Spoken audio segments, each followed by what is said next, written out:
Ayan, good morning mga kiddo. Good morning mga kid. Ay sus, tumatawa si Angelo. Tawa yan. Good morning kid.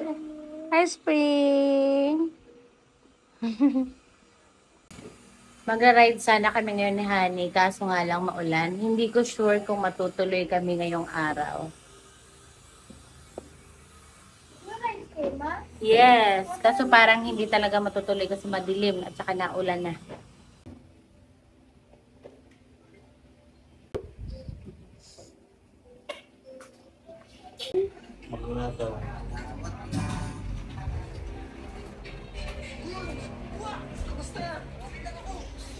So ngayon, hindi natuloy ang aming rides ng aking asawa kasi nga maulan. Kaya ang gagawin ko ngayon, magpapack na lang ako ng mga order sa akin, sa aking mini business. Pero pag nagka-time ako, i-share ko sa inyo kung ano yung business ko dito sa bahay. Para kahit mami ka, meron ka pa rin part-time, natutulungan mo yung asawa mo sa mga gastusin. Kailangan natin yung mga mami para pag may gusto tayong bilhin, mabibili na natin. Hindi na natin kailangan hingin sa ating mga asawa.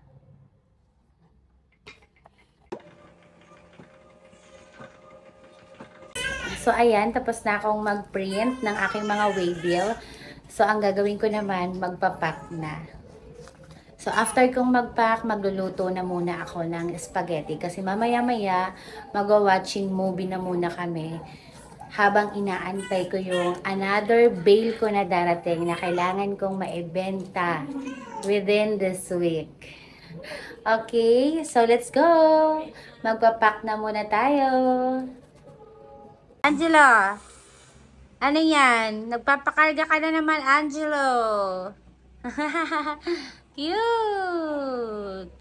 So ngayon, andito na ako sa aking mini shop. So kailangan ko munang mag-pack. Pagpasensyahan nyo na kasi medyo makalat yung aking shop. Kasi hindi ko pa naaayos yan. Katatapos ko lang kasi mag-live kagabi. Kaya hindi ko pa naaayos. Pero don't worry sa mga mames dyan. Kung gusto nyo mag-business, itatry kong i-share sa inyo kung ano yung aking small business na pwedeng-pwede sa ating mga mami na hindi na kailangan natin umalis ng bahay. Tapos, nababantayan pa natin yung mga anak natin. Mag-start na ako mag-pack ngayon. So, ang gagawin ko, bago ko siya i-pack, kailangan ko munang picturean yung mga order nila para may ebidensya rin ako na tama yung pinapadala ko. First step is, kailangan kong picturean. Kailangan tutupiin lang ng maayos para pagdating naman kay buyer, matuwa naman siya kasi maayos yung pagkakatupi.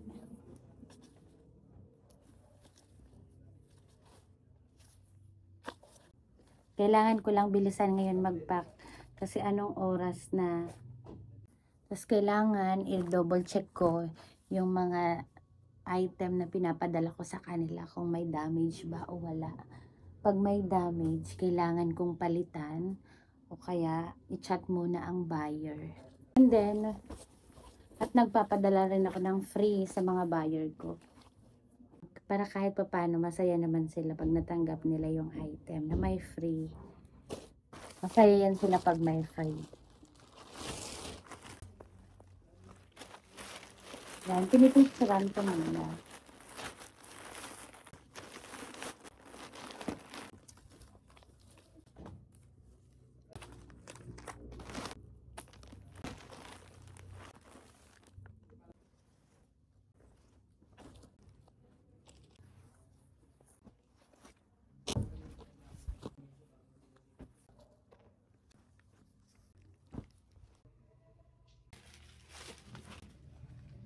Kailangan kong bilisan kasi baka dumating na yung rider.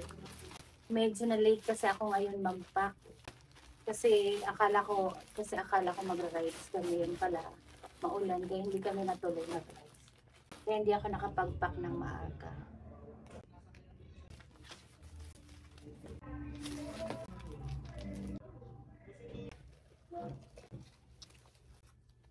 Mabilis ang pack lang to. Pero syempre kailangan natin ayusin pa rin. Kasi nakakahiya naman sa rider kung pag-aantayin. Pero minsan talaga may time na nag-aantay yung rider. Kaya nahihiya.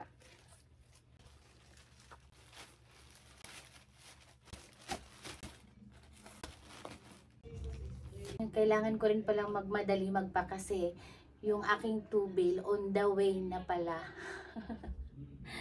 Baka mamaya dumating yon tapos nagpapak pa rin ako. Kailangan ko lang madaliin. Busy talaga ang mga araw. Busy talaga ang mga araw ko. Ayan na, tumatawag na yung rider. Yeah? Andyan na? Okay, sige, sige. Sabihin mo saglit lang. Ay, nalito na tuloy ako. Nalito na tuloy ako. Ayan na po. Saglit lang, malapit na. Okay, dikit. Ayun na, andyan na yun. Andyan na yung aking, andyan na yung aking order. So, kailangan ko munang labasin. Hindi pa ako tapos mag-pack. Wait lang. Okay na ya? Not yet. Dito.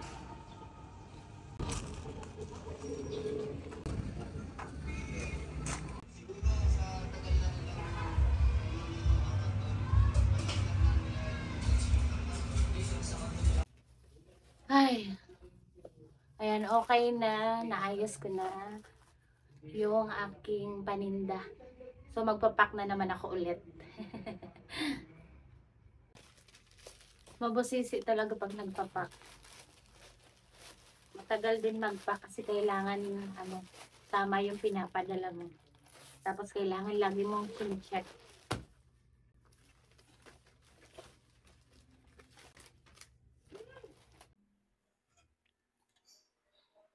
After ko mag-pack, magluluto na ako ngayon ng spaghetti.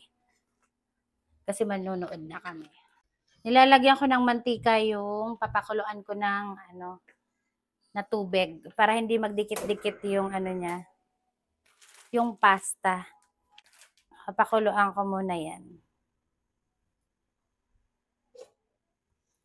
It's time to cook. Habang nag-aantay ako ng habang nag-aantay akong kumulo yung tubig, maghihiwa muna ako ng hotdog. Walang sibuyas, walang bawang, walang carrots. Wala ring giniling kasi ayaw nila. Ang gusto nila hotdog lang.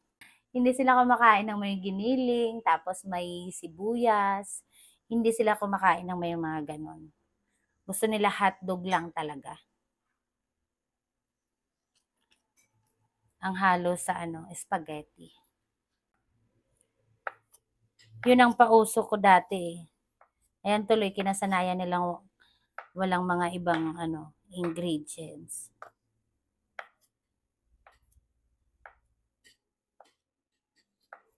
Pagluto na yung pasta, ang gagawin ko, igigisa ko lang din yung hotdog.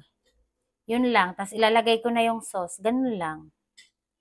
Napakadaling magluto ng spaghetti dito sa bahay. Kasi ayaw nila ng maraming halo. Hindi nila kinakain. Maya-maya pag kumulo na yan, ilalagay ko na yung pasta.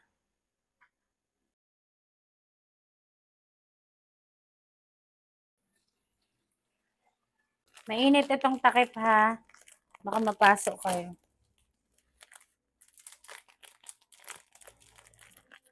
Lagay na natin ang pasta.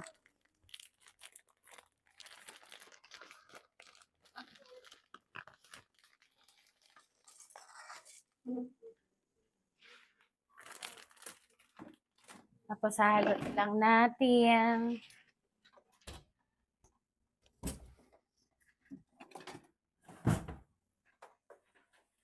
Yan. Haluin lang natin yan. Nilagyan ko talaga siya ng mantika para hindi magdikit-dikit yung pasta niya. So, ang tawag dito sa spaghetti lulutuin ko, boring na spaghetti. Kasi ayaw nilang hahaluan ng sibuyas at saka carrots. Kaya ang tawag ko dito, boring na spaghetti.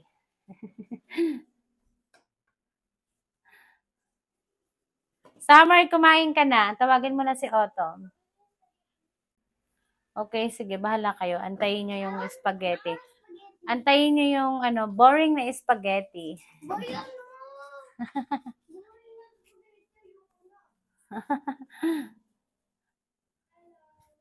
Hi! Say hi! Ayan, kumukulo na ang ating pasta. Kailangan lang tong halo-haluin para hindi magdikit-dikit yung niya, pasta. Why, mahal? So, luto na yung ating pasta. Igigisa na natin yung hotdog. Yun lang naman ang sahog, wala nang iba. Hotdog lang, kaya mabilis lang magluto ng spaghetti. Gisa ng hotdog. 150 pesos, meron ka ng 1 kilong spaghetti. Tapos, nilalagyan ko siya ng konting asukal kasi gusto nila yung medyo matamis-tamis yung spaghetti. Kung nakukulangan sila sa tamis nitong sauce. 2 kutsara lang. Tapos, nilalagyan ko rin siya ng konting tubig. As in, konting tubig lang.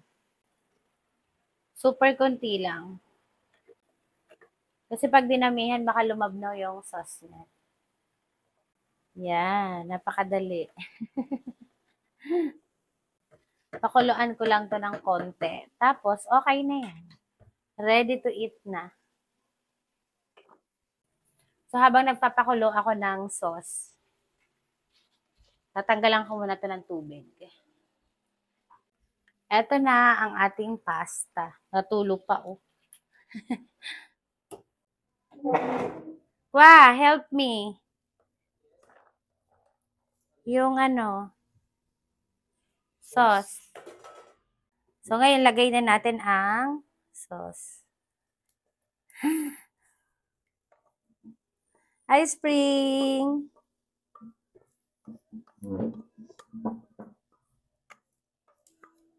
Yan. Kailangan haluin kasi minsan mas nauunang nauubos yung sauce. Yeah. Mas bigyan mo ako ng ito. Yung dyan.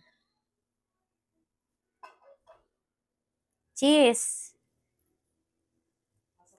Nandyan sa ref. Ay, sarap nito, Pring, ah.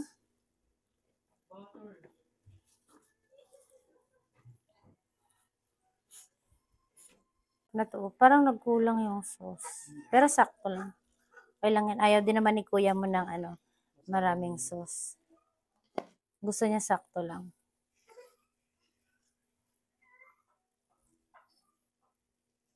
Gusto niya yung parang dinaanan lang yung dinaanan lang ng sauce yung spaghetti niya. Kaya sakto lang to. Ilagay ko na yung cheese. Ilalagay ko na yung cheese. Cheese. Para baka magreklamo si Sarah.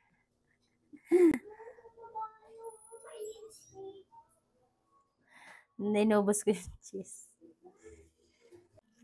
Paliguan mo na si Spring. Tapos na ba? Okay. Manonood na kami.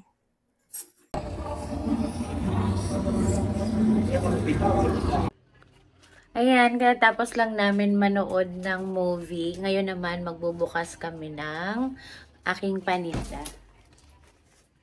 Yan ang aking mga paninda. Kailangan kong plantsahin muna yan bago ko ibenta. Tapos bibilangin ko kung magkano lahat.